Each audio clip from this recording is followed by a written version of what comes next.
Hello, Michael. Hello, everybody. Hello, hello. Good to see you again, and I'm excited to talk Python. One more week. Indeed. Let's do it. We have All some right. awesome things. Many Let's kick it awesome off. things. Let's kick it off. All right. So, do you want to fix it? You got a Fix problem? what? We're going to fix it. Fix it too. The first time we fixed it, it didn't get fixed right. So, Well, I'm going to talk about this thing called Fixit. Did you want to do the intro stuff real quick before I jump into this? we may want to do an intro. Yeah, go ahead. Do it. I Should see we do you're an like, intro? what? You jumped ahead. Go ahead. Hello, and welcome to Python Bytes, where we deliver Python news and headlines directly to your earbuds. This is episode 363, recorded December 5th, and I'm Brian Ocken. And I'm Michael Kennedy. And this week, we are sponsored by ourselves, so we will plug our own stuff a little bit later. And if you want to follow the show, follow it at Python Bytes at Mastodon.org. And also, Michael and I are both on Mastodon as well, which is Mastodon. If you're anywhere other than Mastodon, also, that's fine. You can still follow us. But if you would like an invite, hit one of us up and we will send you an invite. So Absolutely.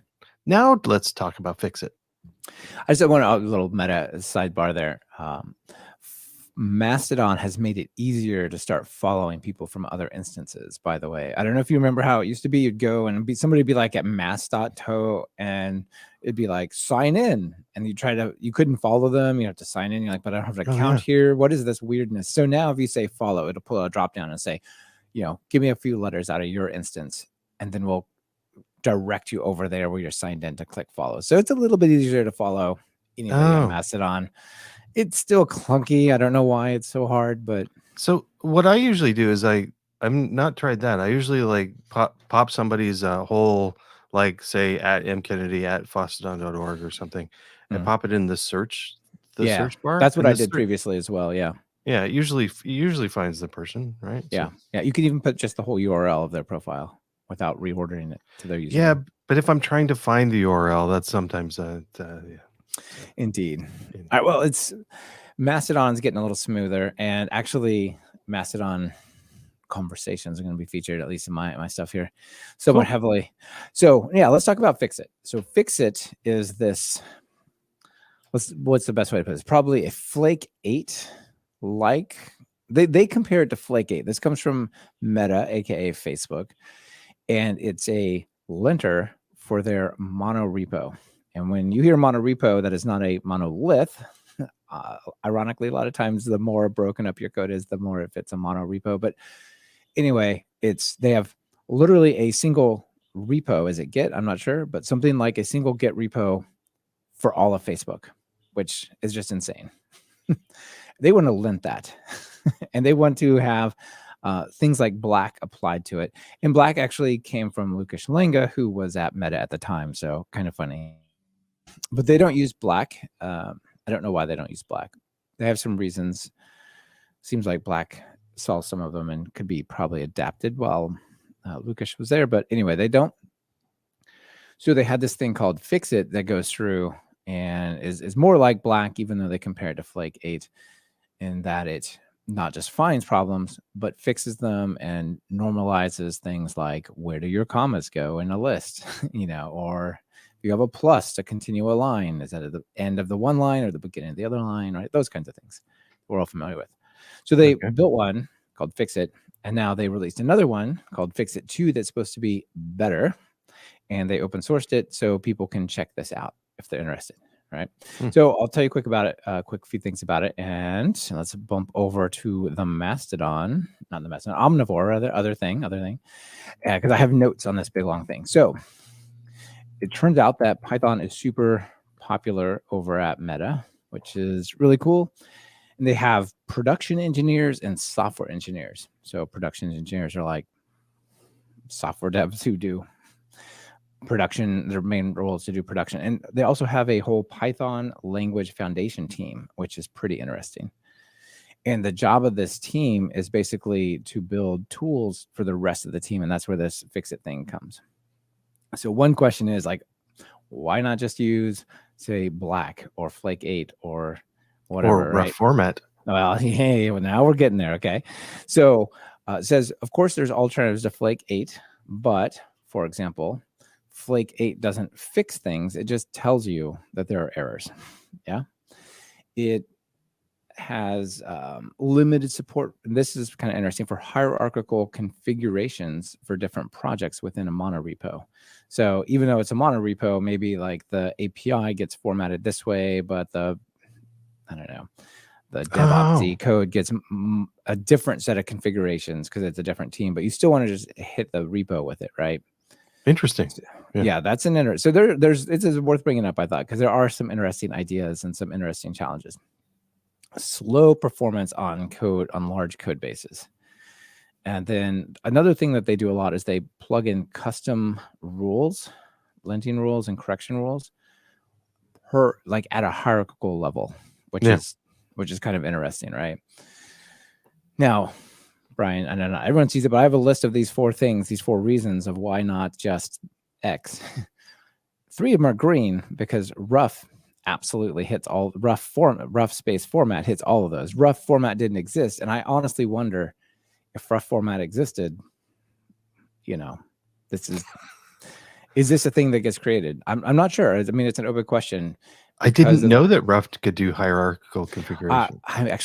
Well, what rough can do is you can have a rough.toml that configures it at different levels, right? So given the number of engineers and the fact there's a single repo, how hard would it be to automate, search this repo for all the rough.tomls, run rough format dot in that working directory? Yeah. Done. You know what I mean? Right. I don't think it inherently does, but in 30 minutes it does. You know what I mean? Yeah. of one person's time. So I wouldn't suspect, like, as a company, like, well, we couldn't possibly have somebody write that automation. That's way too much for us. So, so I think that obviously I don't believe that's a, dash hierarchical sort of option, but I think that could easily be added. So that's pretty cool. It says here's the irony, is even with the one we built, it didn't contain the local linting rules or the hierarchical configuration. And those are the core requirements. So it's like, okay, well, we redesigned it to this new one, right? And what's interesting is it works on using the libcst module. Okay. Which is a concrete syntax tree. You often hear of the AST or abstract syntax tree, which is like the intent of the code is to loop over this iterable, but it is not. The variable is named this, and there's 2 spaces here, and there's a comment, right? It tries to like throw away, just get to the essence, but the CST is the code just in hierarchy form, and which means if you want to fix it, right, that's way more applicable for these kinds of tools here. So anyway, people can check it out. It's on PyPI, and I think it's an interesting thing to contrast with rough. So yeah. Anyway, it's out there for people. It's obviously tested on some pretty seriously large code bases, and it could be interesting. But I'm still gonna rough space format dot for my money. Yeah. Interesting comment from Grant in the chat. Another YAML file for each sub project as opposed to supporting PyProject toml. Yuck. But totally fair. In this case, I think it might be like, you got to remember, this isn't just Python, right? This is like every bit of code at Facebook. Oh yeah. Right. So it's probably React, PHP, optimized PHP, Go. Who knows how much stuff is in there. Gobs of config files in each project. Yes, I mean, you wouldn't want all the configs for all the languages all mixed together, right? So anyway. But still, interesting stuff. Anyway, all right. How would you like to talk about user interfaces? We have been known to go on a GUI kick before. It's been a while. Let's do it. I'm here for it. All right. So, Samuel Colvin. As long as you make it fast, Brian. That was funny. The person that brought us Pydantic has worked very closely with FastAPI as well. So FastAPI and Pydantic work great together. Now there's FastUI. Well, FastUI is working with FastAPI, but it also works with other stuff too. So Samuel Colvin has just recently brought us FastUI, which is looks like in active development. It's been modified 5 hours ago, and the it's already got, but I only heard about it like last week, and it's now at 1.8 thousand stars. Yeah, that's nice. pretty awesome. Anyway, so what's this? It is supposedly it's still a work in progress, so not production ready, but it's a way to build web applications and web UIs defined by declarative Python code. So there's a few points around this. There's a bunch of parts of it. It's a PyPI package, FastUI, but so it brings in some models and some UI elements and components. It's also an npm package, so it brings in a little React TypeScript stuff. So what does it really mean though? It means that you can kind of look at there's a couple examples he shows. You declare it kind of like this. You're declaring sort of for a fast API endpoint like user table or something like that. It's an endpoint. It's going to return this thing that doesn't look like HTML, and it doesn't quite look like Python either, but it is. It's like there's a C page object which wraps the page. There's components inside, which is a list of things like headings and a table. And I don't really know what this looks like, but it's not bad. So I'm kind of excited to play with it. But in a few lines of code, he shows a fairly workable, clean-looking user interface. And then along with it, for the release, he released a full demo, which you can walk through, a UI demo that is really zippy and works pretty good. Like the tables one is kind of fun because it shows like a whole bunch of names and names of cities and populations, and you can quickly filter by country, and it's like super fast. So I think you get kind of a lot for not much work if the workflow looks okay. So you've done more UIs than I have. What do you think of this? It's interesting. Okay. So when I think of building web apps for myself, I don't shy away from saying, oh, I have to write HTML, or there has to be a template model or something like that, right? That's okay for me. Yeah. But I've been doing it for 15 years, at least, I would say. Probably started doing web stuff in 2000, so that's a little bit more than that. Anyway, that's a long time, and so I'm super comfortable with it. But I know there's a lot of use cases where I just want something quick and easy. I want a simple deployment, or I'm not a web developer and I just want to get this up and going. I like it. A lot of the sort of low code, zero HTML styles that I've seen, like, oh, here you can do it in Python, have kind of a top to bottom linear way of creating the code. And I super dislike that, right? Like first I'm going to create a page object. Then I'm going to say page.components.add. Then I'm going to go page.components.add, and then I'll get a table and I'll say table.rows.add, like, wow, like makes it really hard to see the visual look. So if you go check out the FastUI GitHub README, you'll see that the structure and the indentation of the code matches the DOM, and that's quite nice. Yeah. So I really like that aspect of it. It reminds me a lot of Flutter, where you write code in the exact same way. You've got, I don't know if you call it a DOM, but whatever the widget graph is called in Flutter, you do the same type of thing. Like you'd have a body, and then the body has a child, and then the child can be some complex thing, and it's all nested in a very, very similar way. So yeah, I think it's super interesting. I think it will empower a lot of people. I like the structure of the code matches the thing you're building. That makes it way more appealing to me, because that's part of what's nice about HTML. You go in there and you're in the table, and you're indented in the table visually. You know what I mean? Yeah. Yeah. And there's a lot of fun stuff here too. So even like forms and stuff that you can do with even server-side validation. So that it's not just a component library, but also some some React and some other things going with it is pretty cool. The Kim brings up something that I thought of directly for myself. Yep. He says it's got a lot of appeal for enterprise grade web apps where boring simple table layout is more than enough. And Yep. I'm kind of thinking it. I was thinking of it kind of like that, a data set sort of thing. If basically I've got a database that I want to front end for, but I, it's not necessarily SQL or something, or data set just freaks me out maybe. But something like this is, I think, pretty nice, and I think a lot of enterprise projects will be using this to play with. So Yeah. actually thinking about it for my own for an internal project myself. So sure, it looks quite neat and being based on Fast API. Yeah.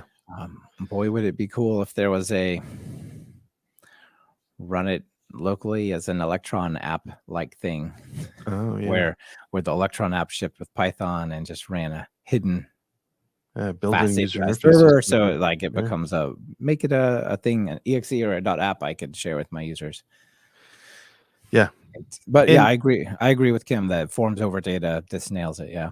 And like you said, most a lot of web developers, it doesn't take that much web training to write some HTML. And I mean, to do it well, it takes a little bit, but to do it good enough for a lot of projects, it's not bad. And or a normal HTML, CSS, and the normal tool chain is still pretty good, or build a Django app or something. But there's a lot of people that don't even want to get into it at all. So I think this is a good fit for that. So anyway. Indeed. And Chris May asks about, hey, I wonder what the escape hatch story is. It's always a good question when you're in a framework that kind of defines so much for you. Like, well, what if I went a little bit more? Then what? So yeah. Yeah. Brian, is it a good time to remind people that maybe they should check out a course or two? Yeah, sure. Let's. I'll remind people that this episode is brought to you by both of us, Michael and Brian. And the thing that I've been working on a lot lately is courses.pythontest.com, and that is the complete PyTest course. And it's almost done. We'll be done this month.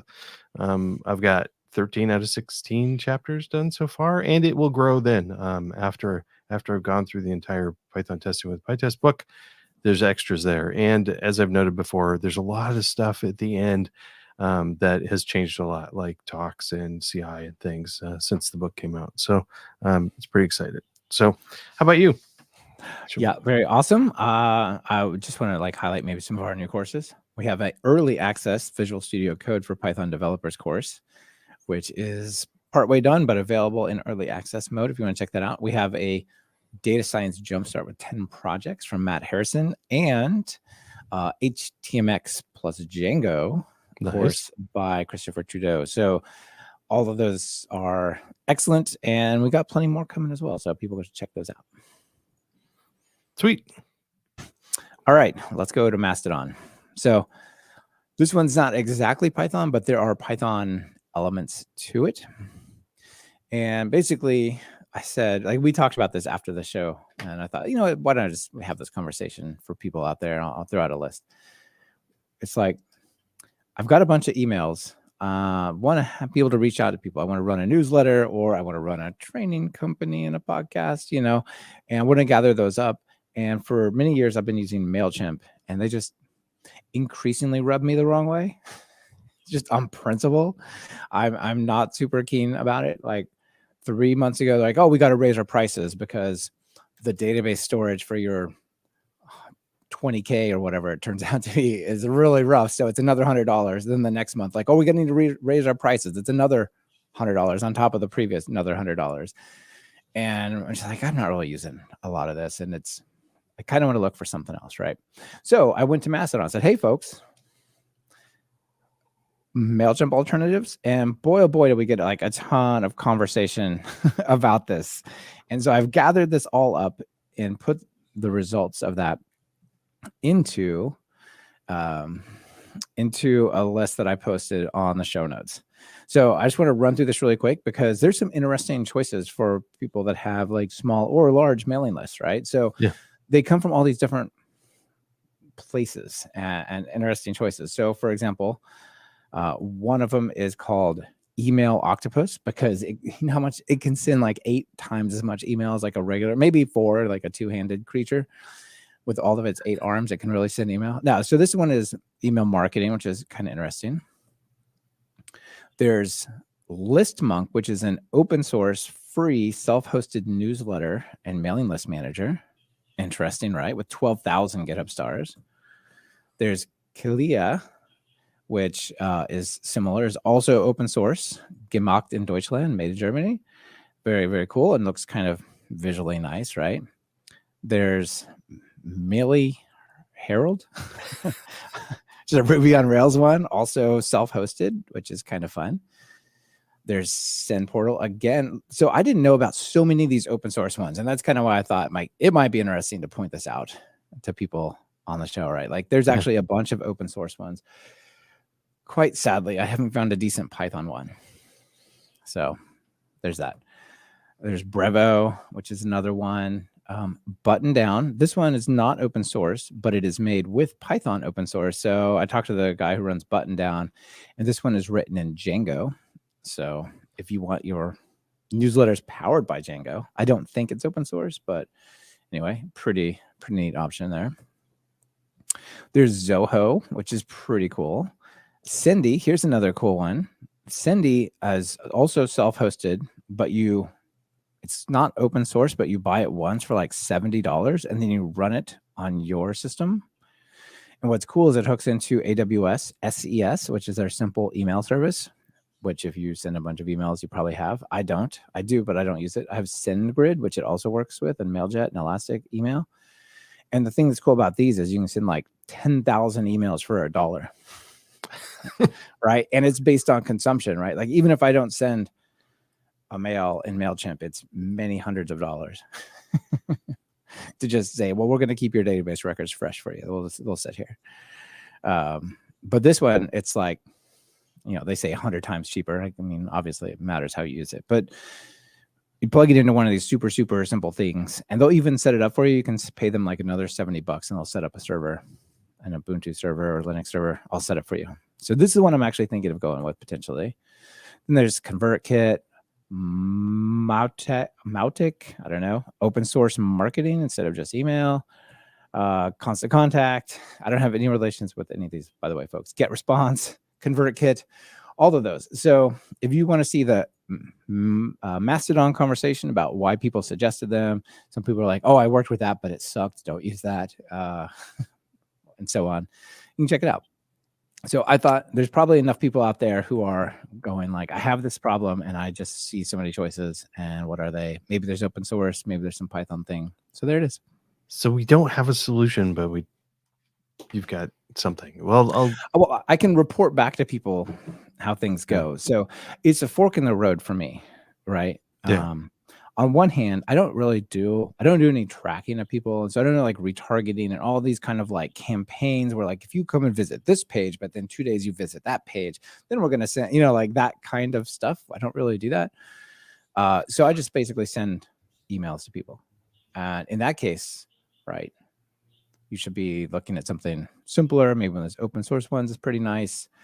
But if you want to do really interesting automations, which maybe I should look into, I don't know, then maybe one of the real simple ones is not the right choice. So I should either go way more simpler or more advanced, but I'm in this like middle ground paying tons of money for something that I don't really appreciate.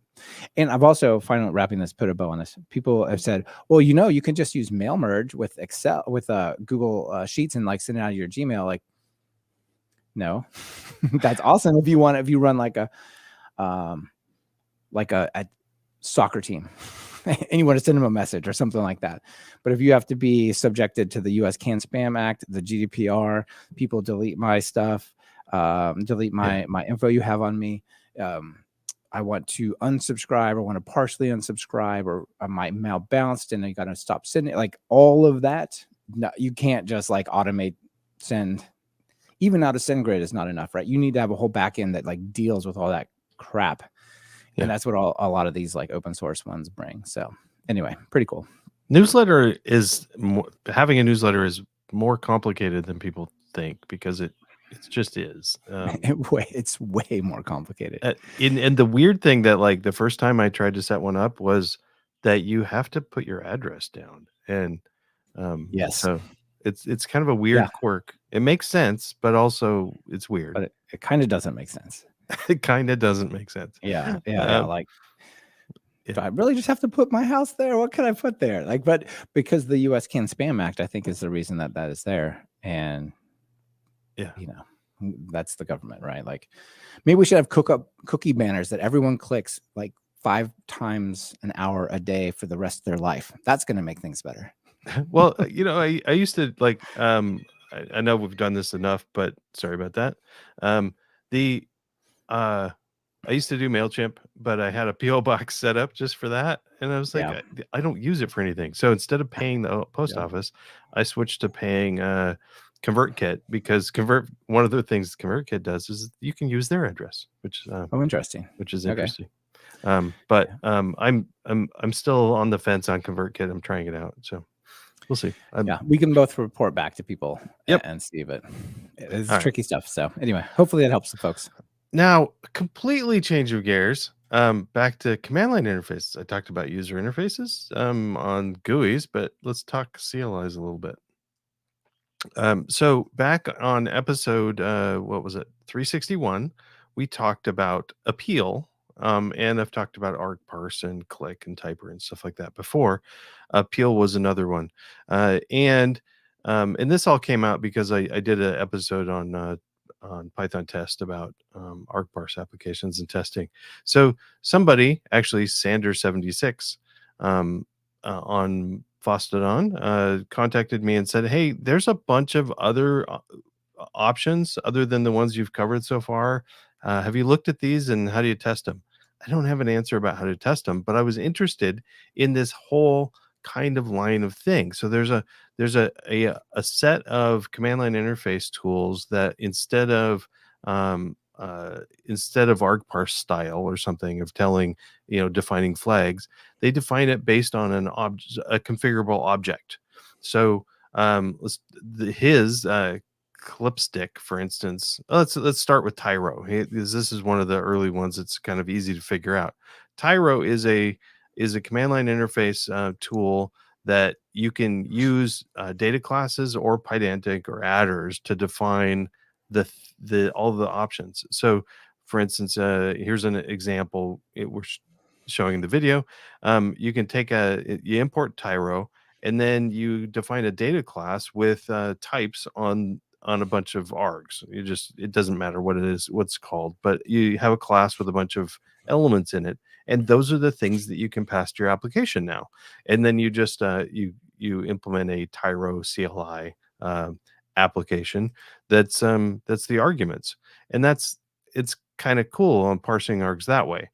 So that's Tyro. And then there's Clipstick, which is kind of cute, like CLI, Clipstick. Anyway, that defines all of your types within a base model, like from Pydantic, a Pydantic base model, and then you can define a whole bunch of types in there, and then it has help and all that stuff. So basing it on a Pydantic object, and then also there's a nicely designed website called with Pydantic argparse. So argparse with Pydantic. So there's another one that's defining arguments based on a base model.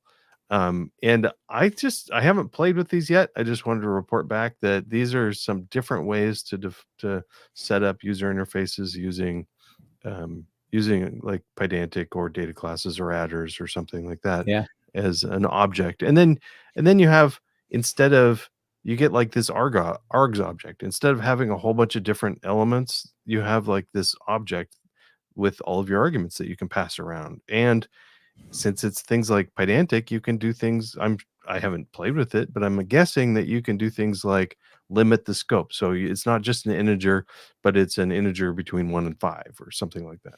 Right. Yeah, that's cool. Yeah. So these are fun. Those are super fun. Yeah, Pydantic is great.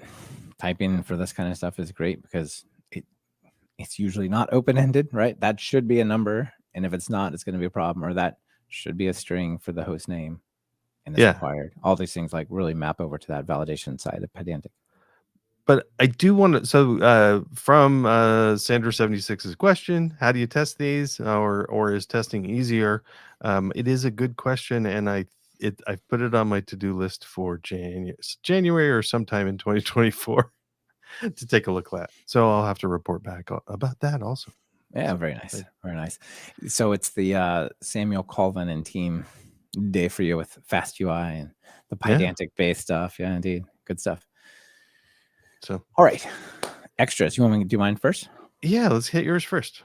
All right. Well, I have one and it's super quick. So I just, there was this announcement here that Google Chrome in particular is looking to limit ad blockers and start like limiting how much control people have over their privacy and data and stuff with what's called the Manifest v3 API for using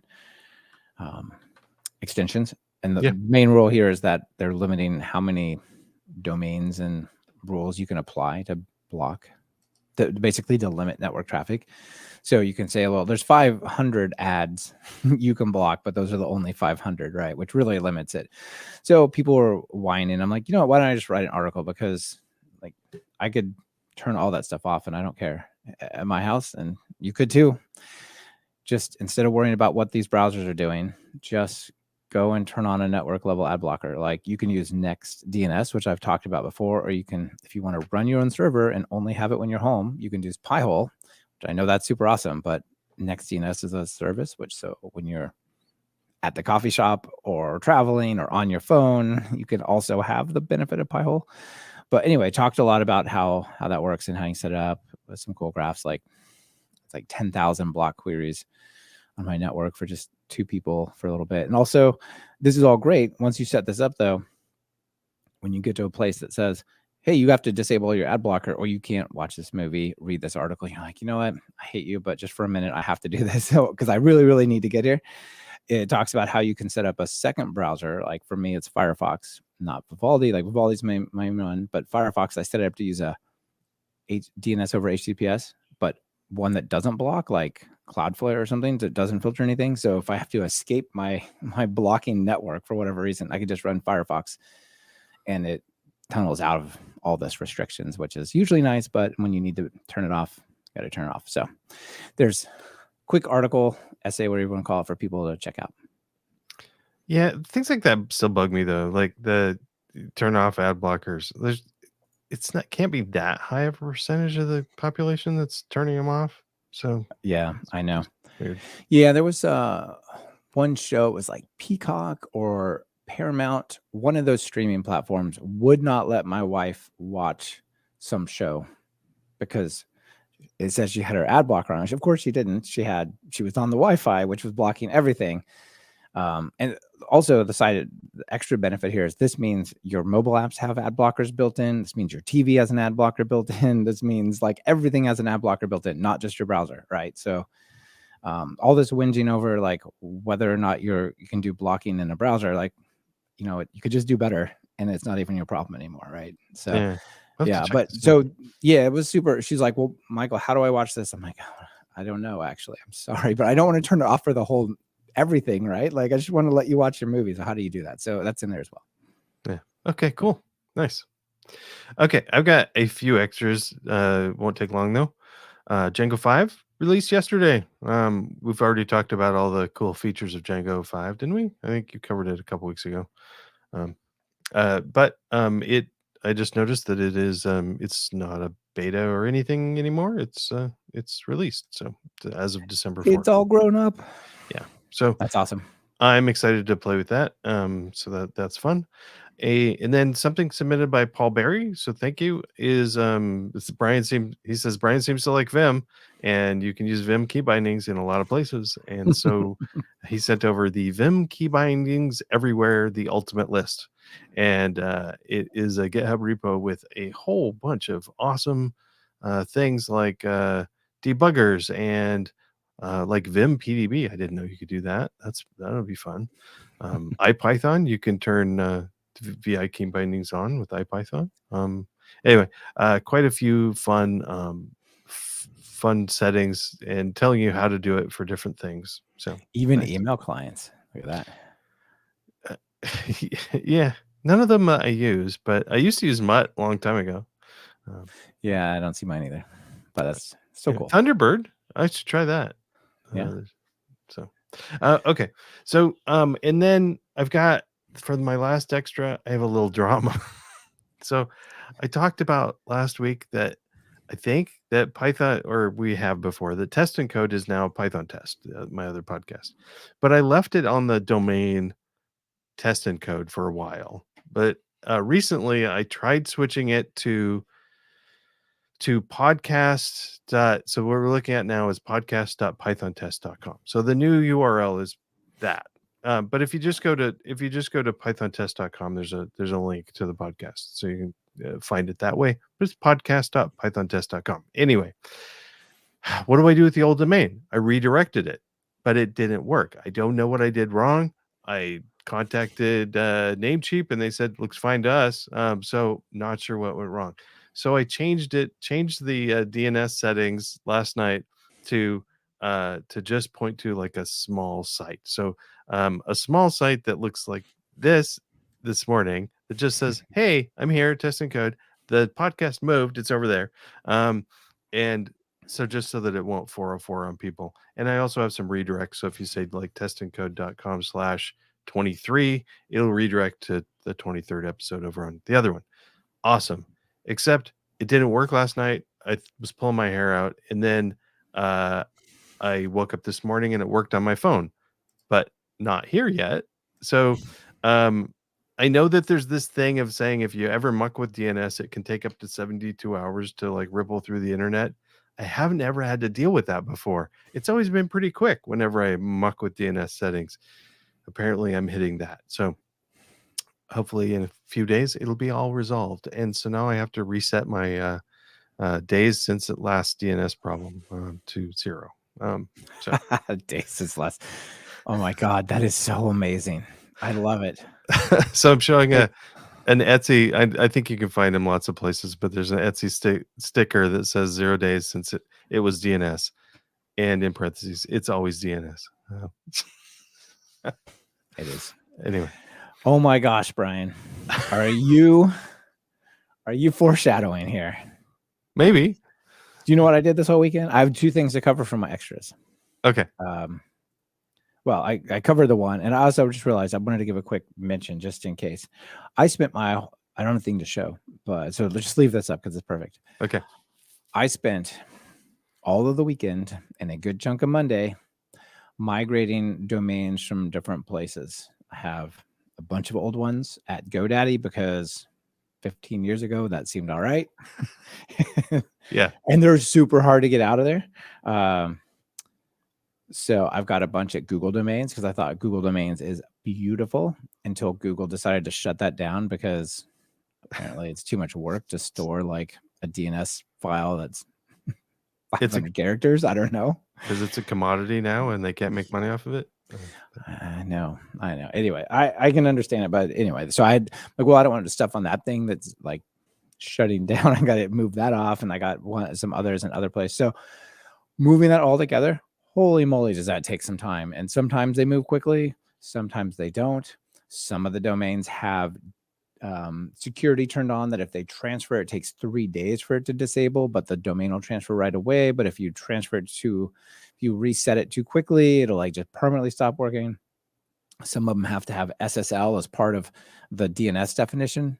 .dev requires only SSL, but if you want to use Let's Encrypt, well, it's got to resolve to someplace, but it can't resolve to someplace. It has SSL. You're like, okay, who decided to invent a catch-22 for domain names? Like, so one of the last ones switching is pythonbytes.fm, which I requested after a 45-minute phone call to figure out why GoDaddy couldn't give me the access code to do the switch. I finally did this morning and I got it. but I hope everyone gets to hear from us after it switches. So if there's the whole reason to tell the story is that for some reason it stops working, it will be back. I apologize. I'll get it there. I think it's going to go seamlessly. Sometimes I do, sometimes I don't. Fingers crossed for this one. So we need to buy these stickers in bulk then. We're gonna 0 days since it was DNS. It's always DNS. Yeah, so we need to get those ordered now. Mojo is asking where I ended up. I ended up. Let me do it like this so I don't give away the joke. I ended up at hover.com. Okay. Bear. It's the one thing that they do. They don't do other stuff. They don't kill white rhinos for sport, nor do they not care about their DNS. It's like their job. So it seemed like a good place so far. Fingers crossed. Thank you, Robert. All right. So you already had probably the best joke for the show, but I've got a joke as well. You ready for it? Okay. Yeah. Okay. Oh, I love this. So, yeah. So Josh Collinsworth, sorry, came up with this thing, and it looks like some kind of code he's written. It's over on codepen.io that generates these. So it's an honest LinkedIn notification generator. So, you go to like your activity or your notifications and it tells you stuff. Well, this one tells you stuff that is, more in line with the reality of LinkedIn rather than what LinkedIn wants to tell you. So here's a picture of this woman. It says, "Congratulate a near stranger for 2 years at a job you didn't know they had." And then there's awesome. it's so good. There's like a blurred picture of somebody. It says, "Someone looked at your profile. Who? We're holding that information for ransom." It says, smiling guy says, "Follow the worst coworker you've ever had for their sudden unsolicited insights." And it just goes on and on. I think it even has infinite scroll. "Somebody connected with your first manager from your job in 2014 reacted to a former classmate's post. Thought you should know. Wannabe influencer shared an incredibly crappy opinion just for the engagement. Click to engage. Never hire anyone who writes CSS ever. No CSS." So on and so on. It's so good. Wish that guy who made you cry in the bathroom a happy birthday. This is great. Oh, there was did you already get the one where it was like free work, the free labor one? Oh yeah. No, where is it? No, right there. You're one of the few experts invited. Oh yeah. You're one of the few experts invited to / do free unpaid labor. Rather, add to this collaborative article. How do you exploit users without them noticing? Well, I've been getting those like a whole bunch lately, and I actually clicked on it when I'm like, what are they talking about? Oh, they want me to write articles for free? No, I'm not doing that. I got one this morning even. So I got not one of these, but I got congratulate John Gould on his new promotion. And I'm like, he owns the company. I don't understand. I don't understand. Good little pat on the old back there, John. Good job giving yourself a promotion there. Exactly. Chris Taylor and 36 others at Soul Sucking Corporation shared this post from the CEO in hopes of avoiding the next round of layoffs.